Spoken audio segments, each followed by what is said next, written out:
Okay, welcome. First off, I'd like to thank everyone for coming out this afternoon. My name is John Powers. I'm the Assistant Director of VCU's Science, Technology, and Society program.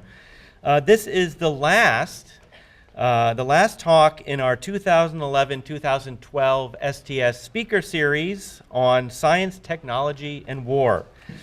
This year's lecture series has run the full gamut of possible topics.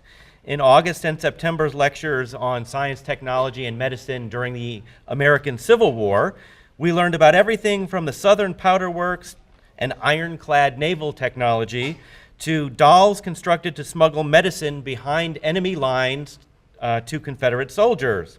From there, we learned how German scientists and engineers redefined the social role of disabled veterans following World War I. Then we found out how one American military surgeon exercised his authority over a critically wounded soldier to develop an experiment that would change that man's life and our understanding of the process of digestion forever. Finally, and most recently, we saw how Turkish physicians classified and reclassified the mentally ill veterans as psychopaths in the name of promoting a eugenic social agenda. All of these wonderful talks have been made possible by the support of the VCU College of Humanities and Sciences, especially its dean, Dr. James Coleman, and his associate dean, Dr. Allison Baskey. I would like to thank them for their continuing support of STS and all of our various endeavors. Thanks also goes to the VCU History Department, especially its chair, Dr. Bernard Moint, who has supported myself and Dr. Rader and the STS program, generally speaking.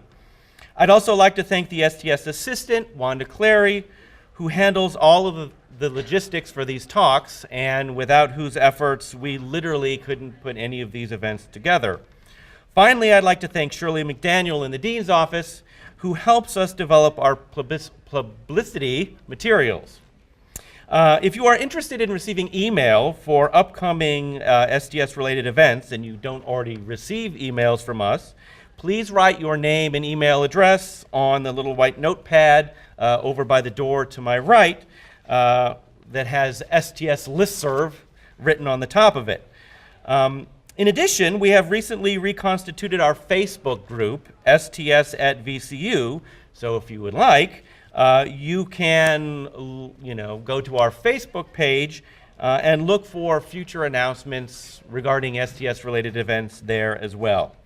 At this point, I'd like to turn things over to Dr. Karen Rader, who is the director of STS at VCU and who will introduce this afternoon's speaker. So, good afternoon.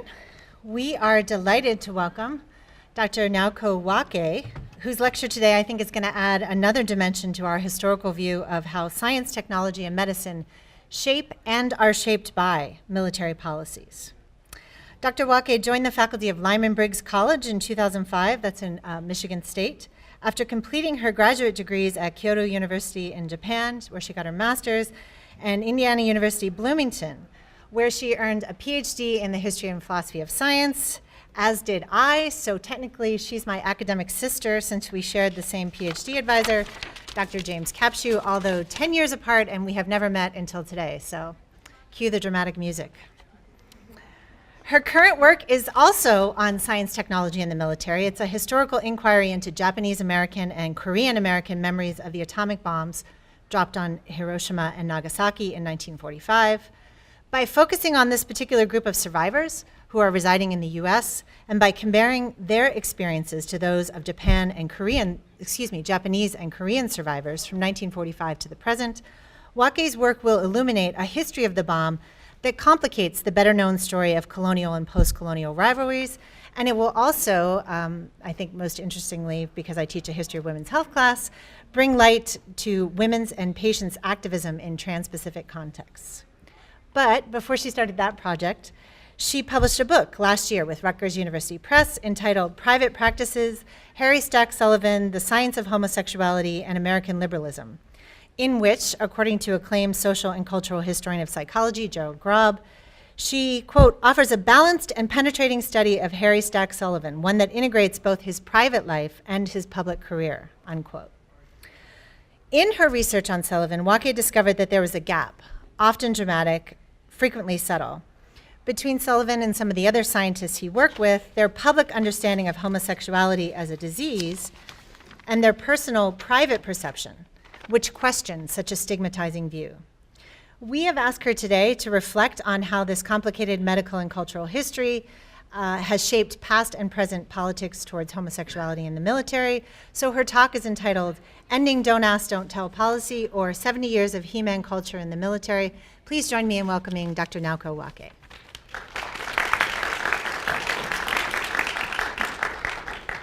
Thank you very much for a wonderful introduction, Karen.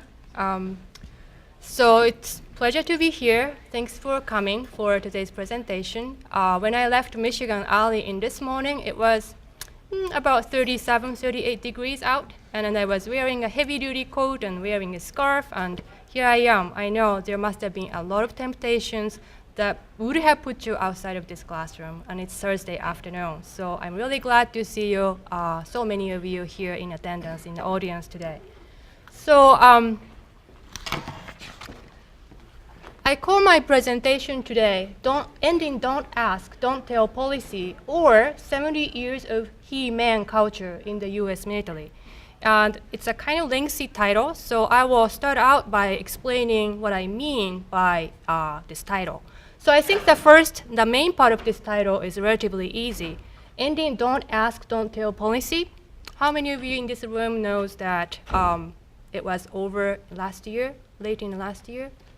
Right, so you are aware of that. So I'm going to talk about this very current topic of debate that recently occurred between American public and the US military.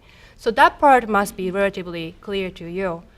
But what about our 70 years of He-Man culture in the US military? I say 70 years because as a historian, one of the things I studied is to look at the beginning of the discriminatory policy against gays and lesbian and bisexual soldiers right before World War II started out in 1941, or I should say Pacific War.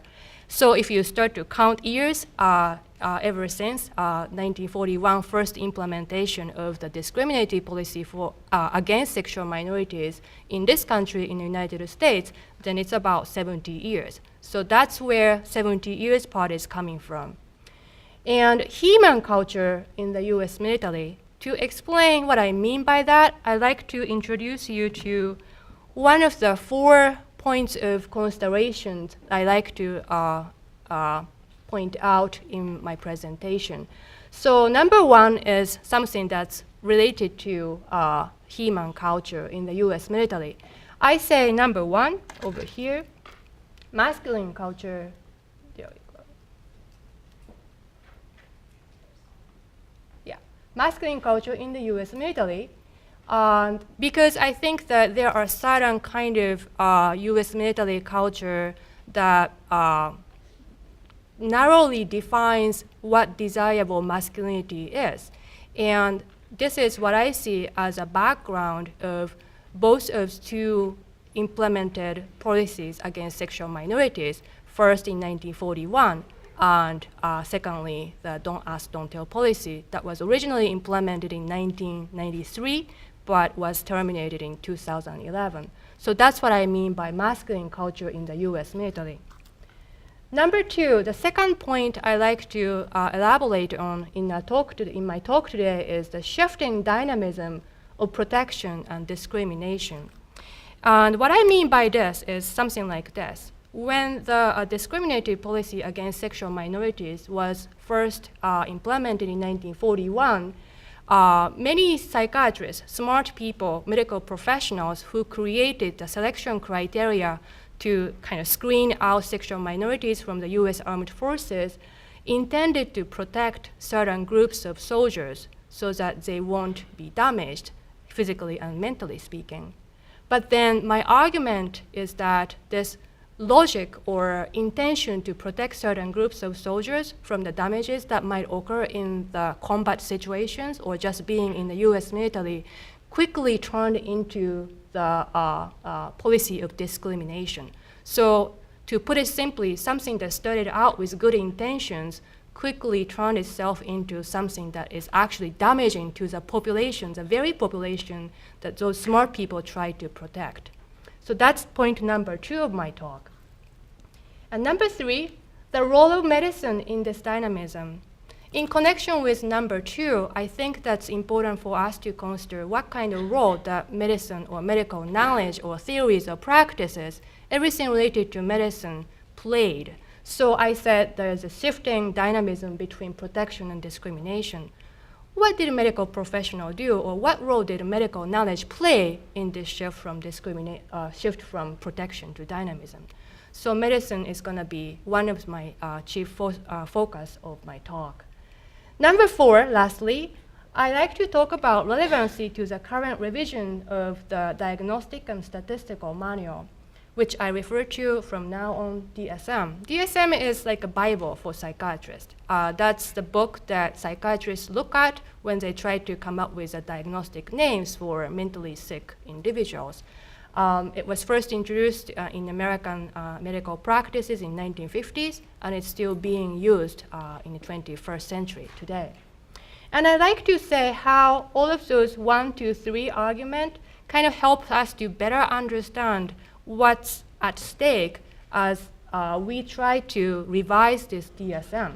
As a matter of fact, DSM has gone through a lot of revisions. You know, the way people define mental illnesses change over time as societal and cultural standards change over time. So therefore, psychiatrists change their diagnostic standard itself over time as well. And we are American Psychiatric Association, the biggest, most well-established organization for American psychiatrists, today has been going through a process of revising DSM yet another time, and it's coming out in 2013, next year. So this is an ongoing debate, and I hope that 1, 2, 3 points I talk about today will help us better understand. So what's going on in contemporary psychiatrists' discussion about how to define mental illnesses. So those are the 4 main things I like you to think about as you hear my talk.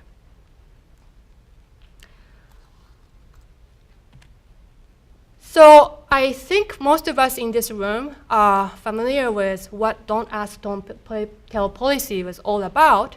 But I think just to be sure that everybody is on the same page, I like to kind of briefly remind you what the policy said and how it was being terminated. So it was implemented under Bill Clinton's presidency in 1995. And this is actually a great example of how a policy that started out with a good intention of eliminating discrimination against certain groups of people, in this case sexual minorities, turn itself into a policy of discrimination, and then tell you how it actually happened. Well, Clinton first wanted to eliminate the existing policy of the time that did not allow gay and lesbian bisexual soldiers to serve in the US military. But there are many political twists and turns that happened in the Congress in the process of actually determining the details of this policy. And then, as a result, what we got in 1993 was that this policy said the homosexual conduct, not sexual orientation, was the cause of dismissal. So what it actually means is that there is a very specific definition of what homosexual conduct is. So according to the US military, it could be homosexual acts. Things like you hold hand with a person of the same sex, or you kiss the person of the same sex or same gender, or you engage or you attempt to engage in a sexual act or conduct with the person of the same sex. So that's one way you can engage in homosexual conduct. Or you can make homosexual statements. You can express sexual interest in a person of the same sex, or you can confess a love to your partner, and that would also count as homosexual conduct. But another thing is homosexual marriages. But, especially toward the end of the policy, there are several states in this country that began to allow same-sex couples to marry. So in that case, if you're married to the person of the same sex, you are already engaging in homosexual conduct. So you could be doing various number of different things, and then you could be dismissed from the US military, and that was the nature of don't ask, don't tell policy. But another important aspect of this policy is that you had to engage in one of those defined conducts. So you couldn't be just homosexual in your personal sexual identity and then be dismissed. In other words, if you don't tell anyone that you are gay or lesbian or transsexual or bisexual, whatever you are, then you can continue to serve in the Army. So you can see how this is a sort of a compromise between complete acceptance and complete rejection. But as a result, it prohibited gay, lesbian, and bisexual soldiers from serving openly in the military. So what happens is that, okay, so there is a little bit of a holiday season for the US military. Let's say you are service members of the US military. And there's a Christmas party that your colleague is throwing out. And then you want to bring your partner there who happen to be a person of the same sex. You can't really do that because then your homosexual orientation, a bisexual orientation, whatever sexual orientation that is a part of who you are would be open, right? And then it counts as a homosexual conduct, and then you could be dismissed, and then your career would be in jeopardy. So that's the limitation from an open point of view of don't ask, don't tell policy. Now, President Obama very recently signed a bill that allowed the repeal on December 22nd, 2010. And it sounds great, but actually it wasn't really repealed in the real sense of the word until September 20th, 2011.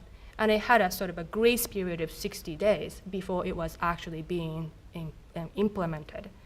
What happens between this December 2010 and September 2011 is that there are many military officials who were not in agreement with the repeal of don't ask, don't tell policies.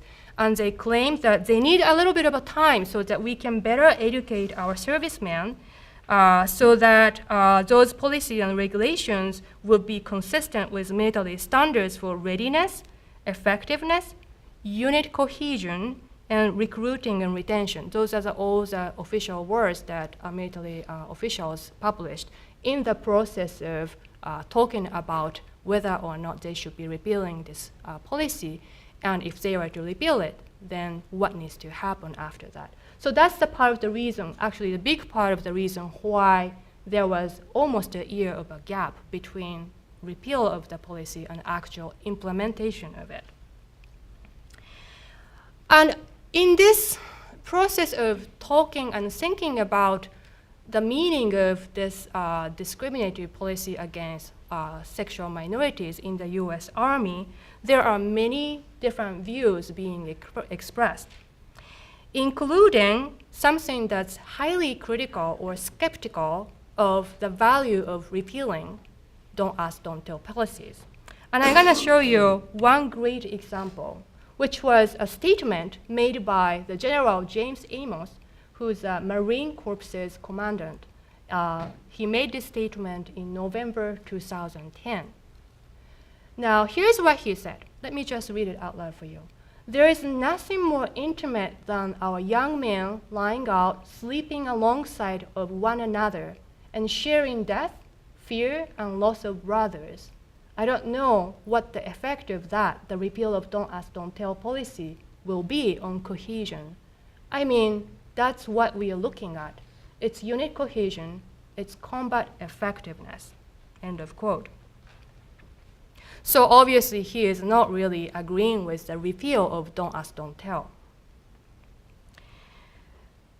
Now, the way I interpret this statement is that this is a great expression of how what feminist scholars have referred to as a narrow definition of male sexuality, which is to say, basically, men's sexual desire is constantly on the verge of explosion, and therefore, the only way to control male sexuality is to eliminate all sexual stimulants from their environment. This definition, by the way, does not consider the possibility that the man may have an ability to control his sexual desire, And it is, if you think about it, quite demeaning to men. I note that this narrow definition of male sexuality has a history of being used to accuse victims of rape, by the way. So this is how this argument goes. It is her fault that she was wearing such a revealing clothes. No wonder he could not control himself, because he's not somehow wired biologically that way to be able to control his sexual desires. So she should have known better, and she shouldn't have been wearing that revealing clothes, because that's she who invited the raping, the violence upon herself. I also note that the twin brother of this narrow definition of male sexuality, that is, a narrow definition of masculinity, has been used recently, very recently, earlier in this year, to justify the barring of women from active combat duties on the front lines. And I like to emphasize how we do actually have women service members in the US military as of today who are actively serving on the duties on the front line of the war. But nevertheless, despite the fact that there are many women members who are actually serving on the active duties, especially because of the shortage in the number of service members in Iraq and Afghanistan wars, some male military officers are very, very worried about this integration of genders.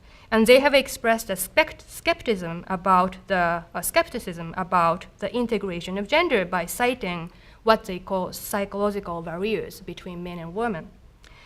I'm gonna share with you one great quote from one male officer who said this: "I think the infantry in me will have a very hard time ever accepting that I'm going to rush against the enemy and there is going to be a female right next to me. Can she do it? Some might. I don't know if this sounds bad, but I kind of look at everything through my wife. Is that my wife's job? No. My job is to make sure my wife is safe." End of quote.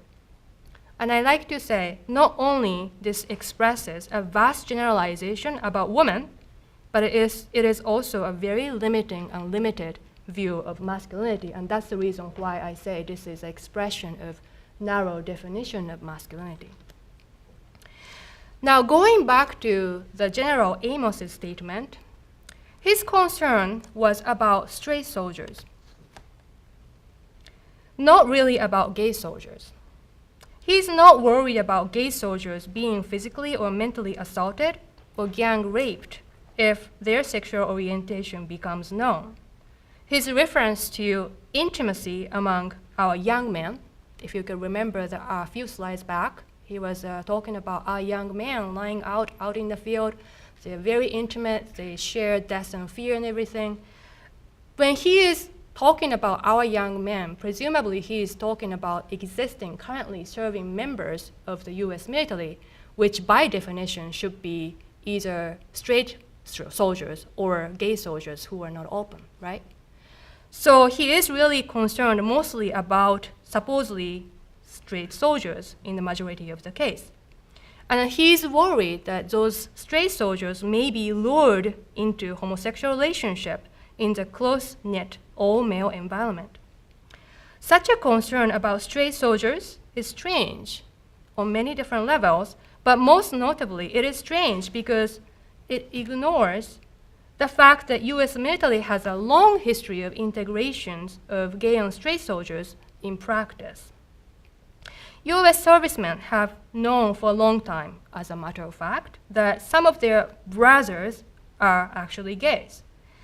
There is a historian named Alain Belvet who wrote a really wonderful book called Coming Out Under Fire, and in that book he eloquently has shown how gay and lesbian soldiers were an integral part of Army life during World War II, and they played, as a matter of fact, significant roles in fostering unit cohesion and combat effectiveness during the war, the very qualities that General Amos seems to want to protect by keeping all servicemen straight.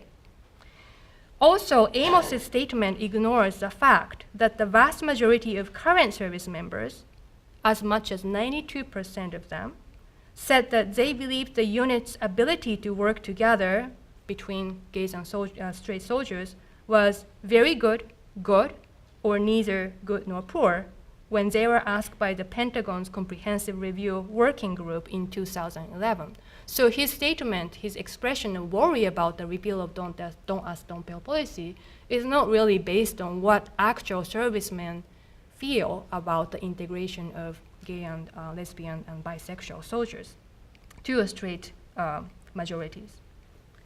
And for me, as a historian, this kind of discourse is quite interesting because it shows how the relationship between the military, sexuality, and medicine changed in the last half of the century or so, and at the same time, how it remained to be the same in many regards. One of the chapters of my book, Private Practices, that came out last year, is about the beginning of US military policy that screened out homosexuals. So we are going back to the beginning of the 70 years that I'm going to talk about. So we are back to 1941. It was first implemented in May 1941, right before the beginning of the Pacific War, and it was for a large part the making of psychiatrists on the Civilian Advisory Committee to the president of the time, Franklin Delano Roosevelt. And I like to note how in 1941 version of this, discriminative policy against homosexual lesbian soldiers, it was not based on the homosexual conduct. Actually, it was harsher than that. You didn't really have to do anything. You didn't even have to be in love with somebody who is the same sex as yours. You just have to feel like you are, sexual minority. You didn't have to engage in any expressions or engage in any statement, engage in any homosexual acts or conducts. So that was a big difference between the first end of the 70 years and the last end of the 70 years. But anyway, what is also very interesting about this older version of the discriminative policy is that some of the most important components of the policy were created by psychiatrists whose name is Harry Stack Sullivan. And I put a kind of interesting picture of him here. Can you see that he's smiling, kind of? Don't you think it's kind of enigmatic smile that seems to be smiling but also really not smiling? Can you see that? I thought it's a very interesting and very fitting image of him because one thing that I learned about him is that, well, first of all, he's a very well-known psychiatrist. If you didn't know him before, now you do, and that's a good thing. He is actually one of the first-generation American psychiatrists who tried to incorporate idea of psychotherapy to American practices of psychiatry. And he was very active from 1920s to 1940s, to roughly speaking. And he was known for interpersonal theory of mental illness. And what he did, and what was so exciting about his work is that many psychiatrists of his time tended to think that mental illness is caused by some biological or physiological reasons. So there is something physically or biologically wrong with you, and that's the reason why you're suffering from psychosis or schizophrenia or you name it, any kind of mental illnesses. Instead of just following that biological views of mental illness, Harry Stack Sullivan said that, well, no, actually, mental illness can happen in social and cultural context. You can have a very difficult interpersonal relationship with your, let's say, mother, or you could have a really challenging relationship with your friends. And that really explains a lot of phenomena that we refer to as mental illnesses. So he was very innovative in that way. He was kind of going against the mainstream views of mental illness at that time. And he was also gay. And actually, when I started out my research on this famous psychiatrist, I actually really didn't know that he is gay. There are some scholars who said, well, there is a rumors that said that seems to indicate that he's gay, but nobody really seems to know for sure. So one thing I did was to go to his archive where there was a fantastic transcript of his conversation with his mentally sick patients. And some of them were actually gay men.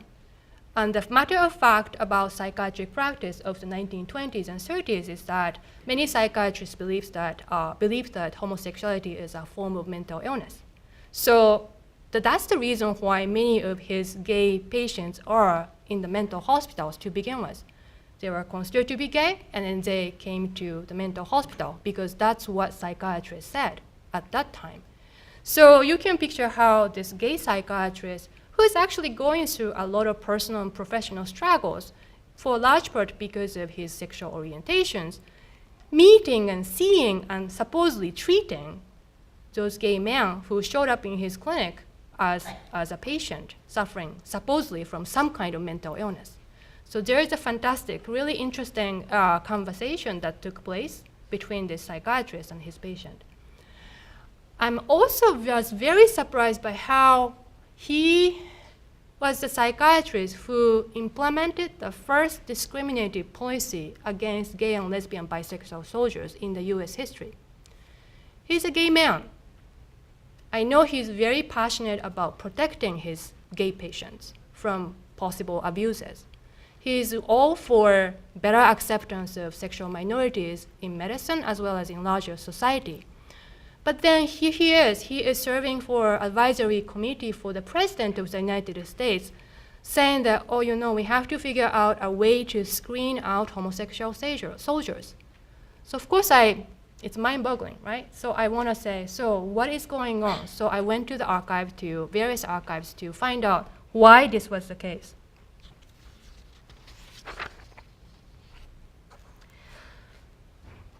What emerged out of those historical records that I looked at is that the psychiatrists who created this discriminative policy, including Sullivan, did not think at all that they were being discriminatory against homosexuals. Rather, their intention was to protect homosexuals from the hostile environment, masculine environment in most cases, in the US military, that homosexuals were likely to face in the military. And I like to note how during this time period, before 1950s, during wartime, most of the homosexual patients, in quotation marks obviously, that psychiatrists talked about and focused upon in their theoretical thinking was homosexual men. So that's actually a great historical example of how women and men are treated differently. Medical professional, by the way, has a long history of kind of thinking male bodies and male illnesses as the prototype of bodies and illnesses, whereas women's bodies tended to be seen as kind of unusual or deviant from the standard. The same thing happened in the history of medicine about medicine regarding the issues of homosexuality. So when doctors talked about homosexual patients, they mostly talked about homosexual men. And that's reflected by how psychiatrists talked about their worries about what might happen to homosexual men if they were to be registered and integrated into the US Army.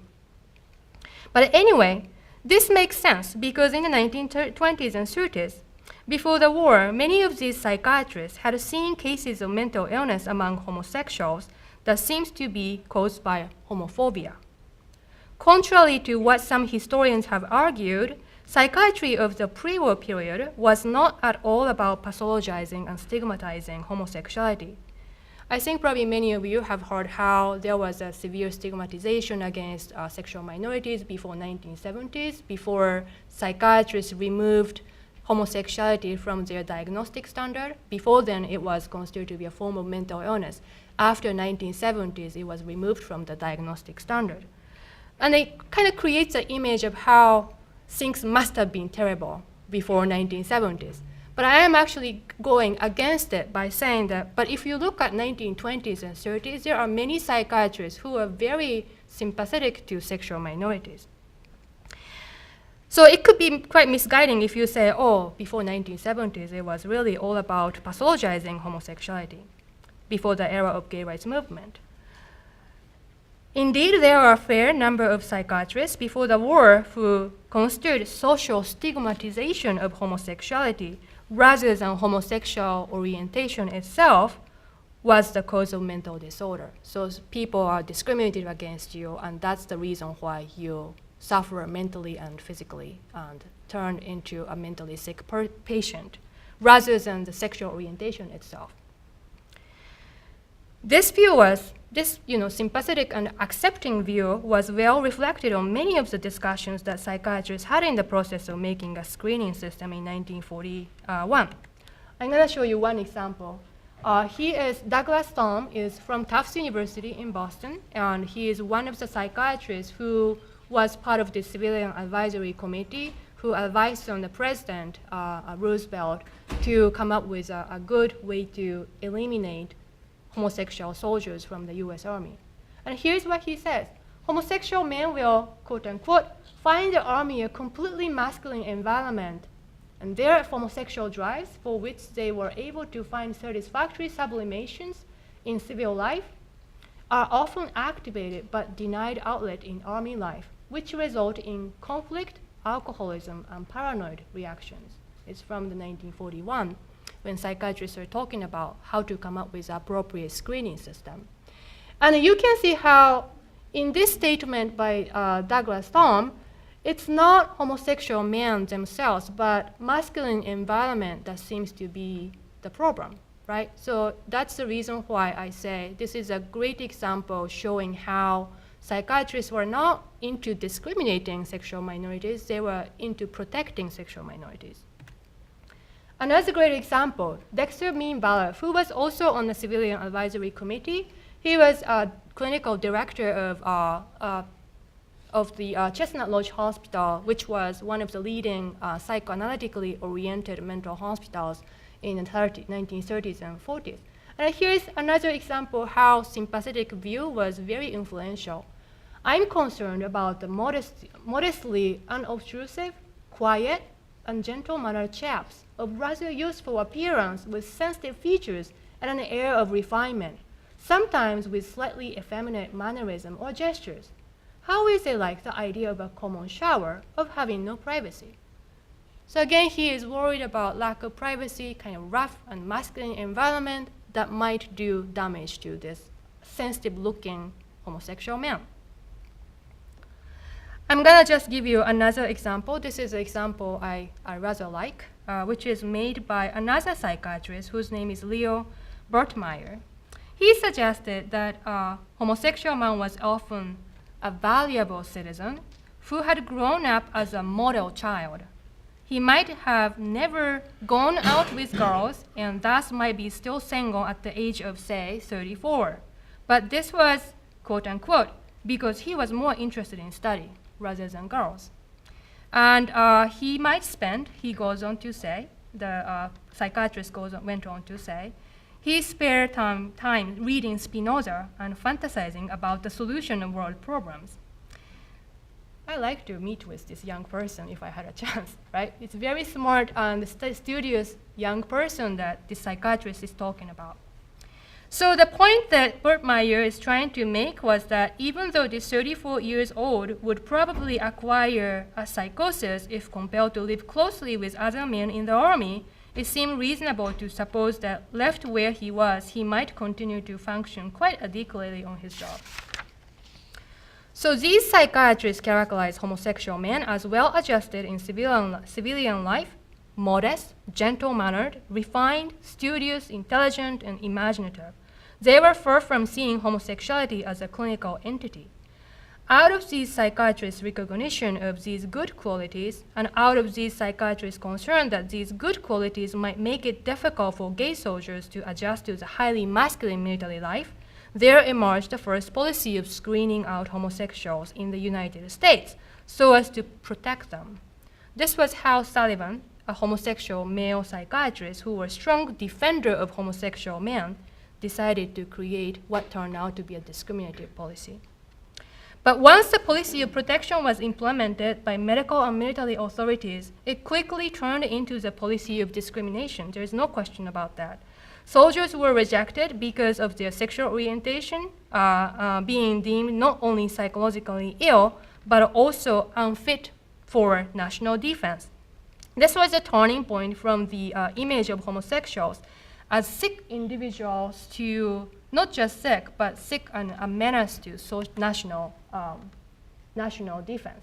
So you can kind of see how this medical diagnosis, because it was taking place in the war context, turned into a discussion about who is best fit to serve the nation, right? And if you happen to be unfit for this national defense, then you could be unfit, but also could be menacing to national security. Sullivan tried to counter such a limiting view, but in vain. During the seminar for military psychiatrists, for example, he made a rather poignant statement to protect homosexuals. So he said he realized that he's really talking about young man who's gay here. He realizes that he hasn't the skill to maintain the show of being a man. He discovers he can't make the grade and be a real he-man as he-man should be. At that unhappy state, driven by all the expectations, that means combing your hair straight back, marrying at the appropriate age, anything you know that is the right thing for you and your family to do. He observed that all the other things that he had been doing aren't quite right. They just aren't quite right. And if you can think about how psychiatrist who is actually creating this policy is saying this kind of critical thing about the policy he himself created, you can start to see the queerness of the situation. The fact that this statement was made in 1941, very shortly after the policy was implemented, also shows how quickly the shift from protection to discrimination occurred. Such a double stigma had a considerable and, frankly, most devastating ramifications. Gay and lesbian soldiers are discharged without honor, forced to explain to their family members, friends, and employers back in the civilian life why they were let go from the army. Many of those young men, by the way, had not come out previously, putting a significant burden of coming out on the soldiers during the era when there was no civil rights, gay rights movement or Stonewall or whatsoever, or even the language such as LGBTQ.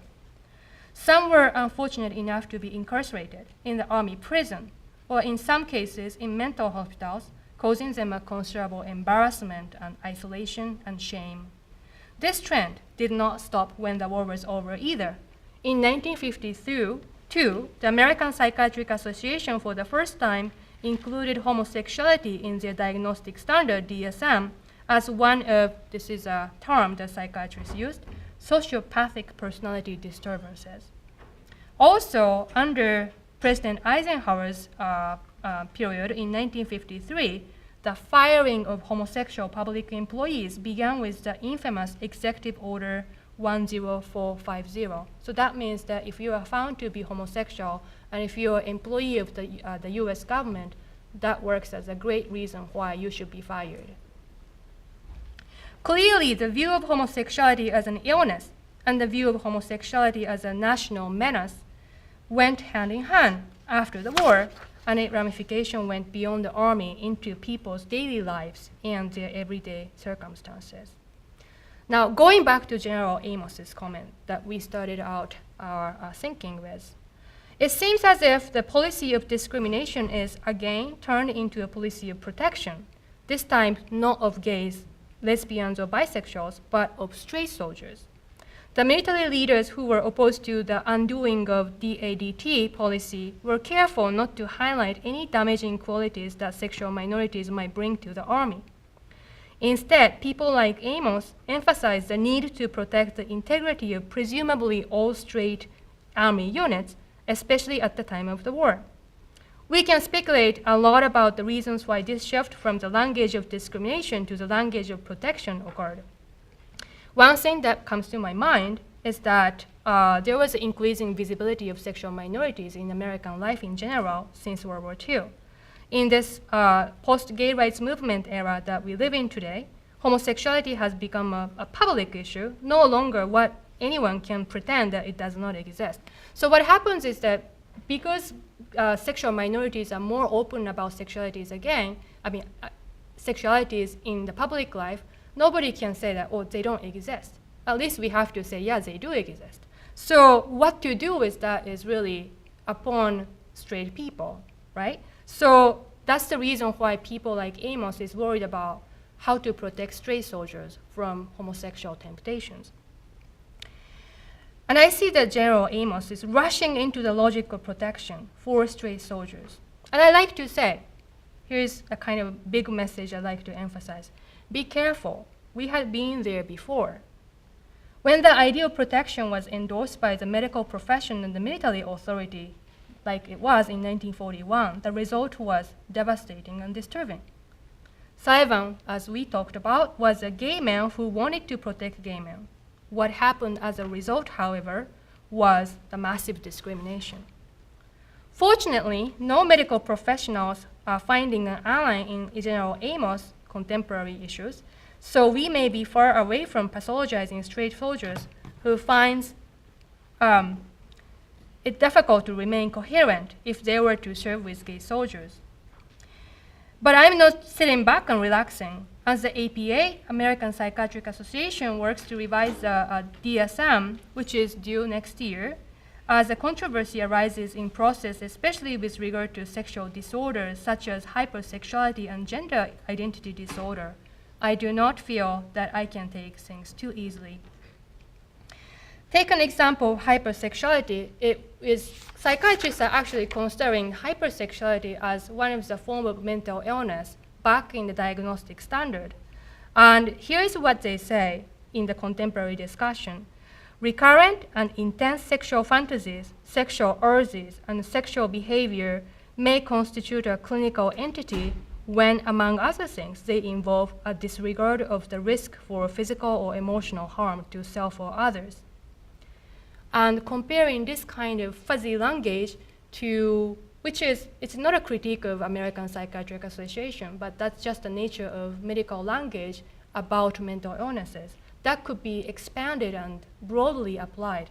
And if I think of this language possibly being applied to General Amos's comment that indicate he wants to protect straight soldiers from sexual temptations, I absolutely do not want to have this diagnosis of hypersexuality to be applied to straight service members whose sexual identities may be shaken after meeting gay colleagues in the close unit environment in the Army. We should have a non-pathologizing, more socially, culturally oriented language to talk about this kind of issue in order to ensure that we do not rush into a judgment before these individuals can take time to figure things out. And oftentimes, sexuality tends to take a lot of time to figure it out. One thing that medicine does very well, and with some risk, is that once you have a diagnosis, the next thing that comes to our mind is that, oh, we have to have treatment plans. So if you have a hypersexuality, there is an urge on the part of both patients and doctors to try to fix that. And that's the kind of thing that may rush people into easy solutions. And in a way, it is taking our private issues or what is very true and dear to ourselves, such as our sexuality, out of our control, out of our hands, out of our personal, family, and community lives into medical professionals' offices. I'm not saying that there is nothing beneficial about that. Sometimes you just have to have a diagnosis and be treated. But I think we also have to think about how the programs that happened in the past in the process of medicalization, so that we won't be rushing from the language of protection to discrimination using the medical power. Thank you.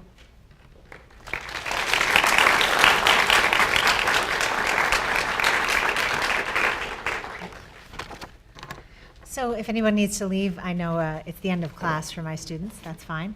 But you're going to take a few questions? Yep. And I'll just let you handle the questions.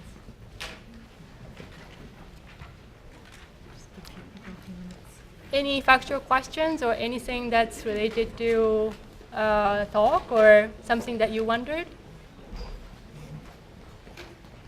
Just give people a minute to. Yes.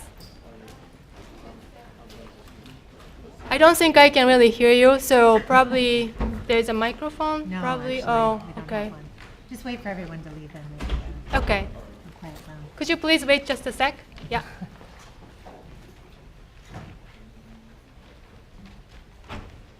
Yes. I'm a serviceman myself. My question to you is, do you think the repeal of the policy will have a greater impact? Since it's a brand new and that it's been around for less than a year, would it be a problem later on?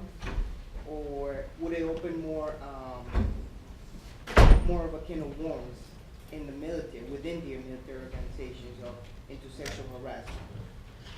Intersexual harassment. I I think what I hear so far after it was repealed and it was actually implemented. So the question was, is this going to be the program or is this going to be the smooth transition for integration? And so far the news is, I think, is very positive. So I hear that some formerly in the closet service members are actually coming out and serving as an educator for the military unit so that the integration of gay and straight soldiers would go smoothly. There are actually many stories like that. We do not really know exactly how many service members currently serving in the US Army are gay and lesbians or bisexuals or are going to be open about their sexuality. But so far, in terms of the integration, I haven't really heard any negative views about that. But I think toward the end of my presentation, what I was saying is that there is a certain element that seems to suggest military now really wants to protect straight soldiers, and that could turn into a problem. And that was sort of my concern that I want us to think about, especially because there is a changing diagnostic standard that's talked about among American psychiatrists. Yeah, let me get another question. Thanks for waiting. When you had said that homosexuality was grounds for being fired in a government position, and I'm guessing that was earlier, Mm-hmm. when the Don't Ask, Don't Tell policy was instituted for the military, was that still like kind of the consensus for a government job? Like if someone felt that was grounds for firing, was that still present, say like a decade ago? Oh, actually, the firing happened, the policy was implemented in 1953. So that was, relatively speaking, right after World War II was over. So that was even a long time before Don't Ask, Don't Tell policy was implemented. So 1953 version of the discriminative policy, it didn't have anything to do with the US military. It was really about any employees of the US government. So that took place, started out in the state of California, and then it became legal for US government to hire their employees. And that was something that took place in civilian life, right? Outside of US military. Now, what happened in 1993 was more specifically about the discrimination, elimination of gay soldiers serving in the US military. So there is a difference between those two policies. Did I answer your question? Okay, good. Yes. In history, World War II especially comes to mind how there were discriminated units in the military. There was all African American units and all Asian American units. Do you feel like now that the homosexual element in the services is increasing, do you feel like there's a chance of us seeing a return to that, something like an all homosexual discriminated unit for a while? Do you feel like there's a risk for that?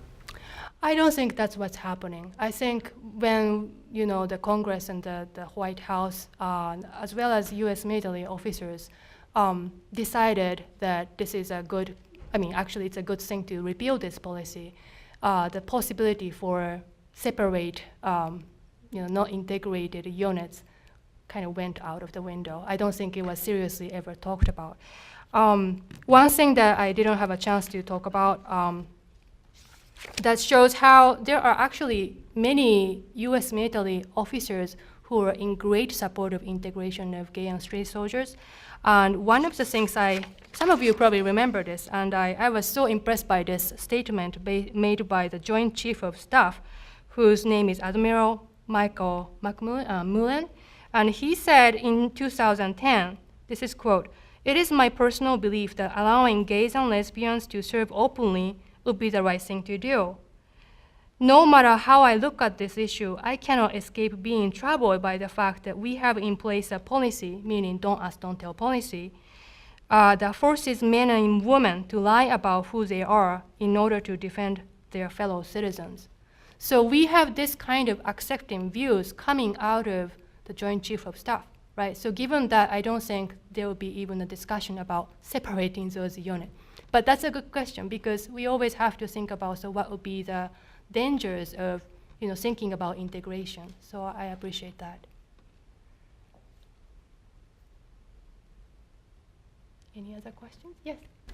To follow up on my last, you quoted General Amos and you just quoted Admiral Mullen. These officers were commissioned over 25 years ago. The view of homosexuals in general as a society was different. Do you think that as we're open now in a society, do you think that is perhaps helping homosexual being integrated into the military smoothly, that we're more open by 25 years when these 25 years ago when these officers first got their permission? I think probably you know the answer better than I do. I mean, you are younger generation than I am, and I think this is a type of issue that really rapidly changes. So I was talking to my friend who was who went to elementary school in 1950s, and he was saying that there's absolutely no even language to talk about sexual orientation, homosexuality as a term as we know it today, or LGBTQ for that matter. They don't even exist. But now I talk to my students, you know, freshmen, 18, 19 years old, and they're really, really puzzled by how anyone can possibly be discriminating against a person just because of his or her sexual orientations. Not all of them, but I see majority of them having this kind of puzzlement. So I think, yes, you know, given my anecdotal evidences and experiences, that must be the big part of the driving force that made this change happen. Anybody else?